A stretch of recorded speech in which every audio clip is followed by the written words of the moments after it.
Bueno, ante todo, la bienvenida, darle las gracias por estar acá en nuestro Día de la Resistencia Indígena. Estamos los consulados de Bolivia, Ecuador, El Salvador, Cuba y Venezuela. Y Belice Briceño nos dará una charla. Un documental, La historia oficial y resistencia indígena, documental del profesor Vladimir Acosta. Y bueno, le damos la palabra a la cónsul de Bolivia. Compañeros y compañeras, queridos cónsules del ALBA, Tupac Katari dijo: volveré y seré millones. Y creo que el Estado Plurinacional de Bolivia, que mañana celebramos elecciones generales, nuevamente en este día tan paradigmático nos dará la victoria, haciendo memoria y además recordando a nuestros héroes, nuestros protomártires indígenas que ofrendaron sus vidas por la libertad, la independencia, la soberanía de nuestros pueblos latinoamericanos. Muchas gracias. Buenas noches, compañeros cónsules, consulesas, amigos del ALBA. Buenas noches, público presente, amigos revolucionarios. Quisiera hablarles un poco acerca de la postura de nuestro gobierno acerca del 12 de octubre. El antropólogo brasileño Darcy Ribeiro calcula que antes de la llegada de los europeos existían en América Latina unos 70 millones de habitantes. 150 años más tarde, esto es en 1650 aproximadamente, la población indígena era solamente de 3,5 millones.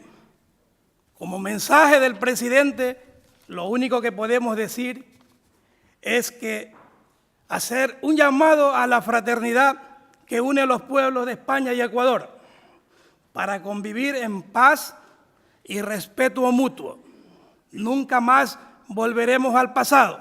Siempre adelante y viva la Revolución Bolivariana y viva la Revolución Ciudadana. Muchas gracias. Este día nos toca reflexionar sobre aquella historia de más de 500 años. Esa historia escrita por los que se creyeron vencedores. Esa historia que estudiamos en nuestras escuelas. Deseamos que mañana 12 de octubre celebremos un paso más en el camino de los procesos triunfales de América Latina en Bolivia, con un gran rotundo triunfo electoral de nuestro compañero y luchador revolucionario Evo Morales y su pueblo. Muchas gracias.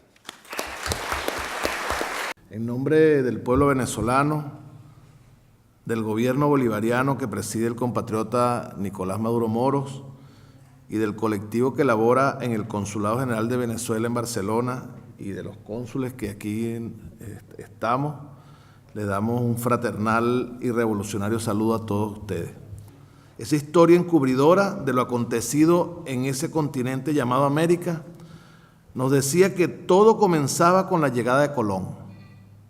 De ese momento hacia atrás lo que se registra es la presencia de seres inferiores, salvajes, bárbaros e indolentes. Seres que luego los distintos gobiernos volvieron invisibles. La revolución bolivariana y sobre todo encabezada por el compatriota, el comandante eterno Hugo Rafael Chávez Frías, visibilizó lo invisible. Por primera vez en la historia venezolana, naciones indígenas tendrían una sustancial representación en la Asamblea Nacional Constituyente. Concluimos diciendo que más temprano que tarde la humanidad hará suyos el legado de los pueblos originarios de América. Muchas gracias a todos. Gracias. Unos países celebran como el Día de la Hispanidad, otros como el Día de la Raza, otros como el Día de la Diversidad Cultural. Lo cierto es que 5 siglos después, los nativos de América aún luchan por conservar su lengua, su cultura, su religión, su hábitat cada vez más reducido. Luchan por evitar el saqueo de sus riquezas. Hablamos de Rigoberta Menchú, hablamos de Nicia Maldonado, hablamos de Luis Macas, líder pachacuti ecuatoriano, hablamos de Ollanta y por supuesto del gran insigne en este momento protagonista de otra batalla, el presidente Evo Morales. Muchas gracias. Los invito a los cónsules a pasar delante para ver la película. Gracias.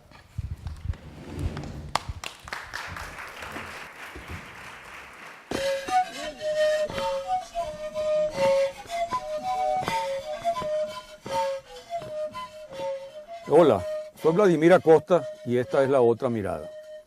Nos encontramos en el Parque Nacional Macarao, no lejos de Caracas, zona de indios rebeldes, y hoy vamos a echarle otra mirada al tema de la resistencia indígena. Se nos ha inculcado la idea de celebrar la conquista europea como hazaña nuestra. Se nos ha inculcado la idea de celebrar lo europeo y despreciar lo indígena. Y lo que ocurre en nuestro caso es que se tiende más a celebrar la conquista y se tiende mucho menos a celebrar o a conmemorar la resistencia, la lucha de los indígenas por su cultura, por su civilización, por su territorio, que es parte de nuestra historia y que es parte de nuestra memoria. Y en el fondo no son solo luchas de los indígenas, son luchas de todos nosotros, son luchas de todo nuestro pueblo, son las luchas de todos los latinoamericanos, son parte de la historia nuestra, la lucha de los blancos, la lucha de los mestizos, la lucha de los mulatos, la lucha de los zambos, la lucha de los negros. Son héroes de esta América que ha perdido de vista al verdadero pueblo, a las raíces del verdadero pueblo y que sigue manejada en la mayor parte de los casos por una élite colonizada, que en estos siglos no han hecho otra cosa que cambiar de amo. Cambiar el amo español de la conquista, o portugués de la conquista, por el amo inglés o francés de la independencia y del siglo XIX y por el amo estadounidense de los tiempos actuales.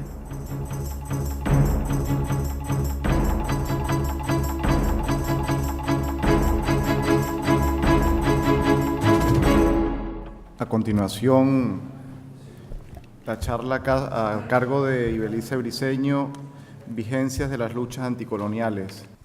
Bueno, muchas gracias a todos los miembros del Cuerpo Consular por invitarme a compartir con ustedes estas reflexiones. La pregunta central en torno a la que gira mi exposición es: ¿tiene sentido seguir hablando aún de luchas y pensamiento anticolonial en el siglo XXI? La respuesta mía es que evidentemente sí tiene sentido seguir hablando de luchas y de pensamiento anticolonial, y voy a argumentar por qué. Evidentemente el 12 de octubre no tuvo lugar ningún descubrimiento, puesto que nadie descubre a nadie.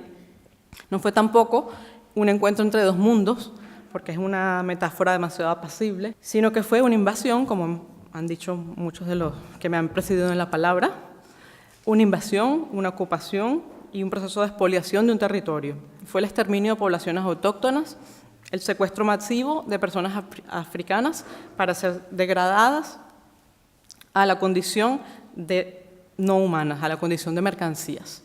12 millones de africanos fueron secuestrados de la costa occidental del continente y transportados en barcos negreros hacia las colonias de América para ser esclavizados. 12 millones. Nos resulta sorprendente que aún hoy en día siga hablándose de descubrimiento de América, que siga hablándose de Día de la Raza, que siga celebrándose el Día de la Hispanidad con el orgullo del que rememora tiempos imperiales y que este sea considerado su Día Nacional. Una muestra muy notoria de cómo el pensamiento colonialista sigue vigente en la mente de muchos funcionarios, élites políticas, élites económicas e incluso de gente común.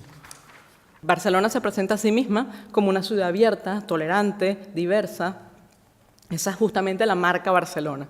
Barcelona es una ciudad, a mi entender, de un multiculturalismo de fachada. Una ciudad que supuestamente celebra la diversidad, mientras que por otro lado hace redadas racistas e ilegales a jóvenes migrantes detectados solamente por su color de piel. Mientras los países del norte, liderados por Estados Unidos, se abrogan el derecho a intervenir en otros países, de invadirlos, de bombardearlos, en nombre de cruzadas antiterroristas o de las llamadas guerras preventivas, tiene sentido seguir hablando de lucha anticolonial. O mientras personajes como el anterior o depuesto, no sé cómo llamarlo, rey de España, tenga el atrevimiento de mandar a callar a un presidente electo y soberano en una cumbre internacional, como lo hizo contra el presidente Chávez con aquel famoso ¿por qué no te callas? Mientras sucedan estas cosas, es evidente que sigue existiendo un orden colonial en el mundo actual y, por tanto, que son necesarias las luchas anticoloniales. Hay que desmontar los paradigmas y modelos eurocéntricos, que siguen siendo hegemónicos entre muchos de nosotros y nosotras. Hay que transformar los modelos de desarrollo centrados exclusivamente en el crecimiento económico, transformar los patrones de bienestar, en los cuales la acumulación de bienes y el consumo son los sinónimos de felicidad humana. Hay que romper con el racismo encubierto, con el endorracismo y con la vergüenza étnica. Son estos, creo yo, los retos que están planteados. No es poca cosa, pero tampoco creo que sean metas que no estén al alcance y a la altura de nuestros pueblos, de su grandeza y de su dignidad. Muchas gracias.